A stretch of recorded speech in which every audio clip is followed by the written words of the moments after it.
ఒక రాజు ఒక జ్యోతిష్కుడి దగ్గరికి చేయి చూపించుకోవటానికి పోయాడు. ఆ జ్యోతిష్కుడు చేయి చూసి, రాజా నీవు 4 రోజులే బ్రతుకుతావు, చచ్చిపోతావు అని చెప్పాడు.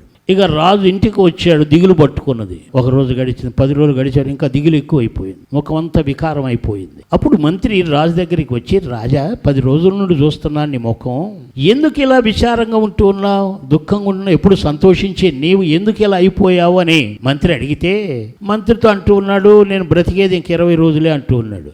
ఏంటి రాజా 20 రోజులు ఏమిటి, ఎవరు చెప్పారు నీకంటే, అది ఆ జ్యోతిష్కుడు చెప్పాడు, 1 రోజుల్లో చచ్చిపోతావని, 10 రోజులు అయిపోయింది, నేను బ్రతికేది 20 రోజులే అన్నాడు.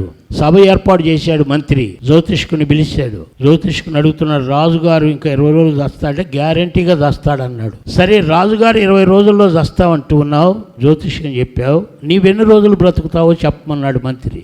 నేను ఇంకా 50 సంవత్సరాలు బ్రతుకుతానన్నాడు. 50 సంవత్సరాలు బ్రతుకుతావా? గ్యారంటీగా బ్రతుకుతాను, నా యొక్క చేయిలో అలా రాత ఉంది. మంత్రి అన్నాడు, ఒక సైనికుడిని పిలిచి వీడి తల తెగేయమన్నాడు. సైనికుడు వచ్చాడు, జ్యోతిష్కుడు తల తెగేశాడు, చచ్చిపోయాడు. 50 సంవత్సరాలు బతికేవాడు ఇప్పుడే చచ్చాడు. వాడికి ఏమైనా తెలుసా? వాడు జ్యోతిష్కుని చూసుకొని ఇంకా 50 సంవత్సరాలు అన్నాడు. అక్కడ దేవుని సన్నిధిలో వాడి కాలం అయిపోయింది. అప్పుడు రాజుతో చెప్పాడు మంత్రి, రాజా వీడు 50 సంవత్సరాలు బ్రతుకుతానన్నాడు, ఇప్పుడు చచ్చాడు, నీవెందుకు భయపడతావు, సావు మన చేతుల్లో లేదులే, నీవేం భయపడకు అంటే రాజు ధైర్యం తెచ్చుకొని 50 సంవత్సరాలు బతికాడు.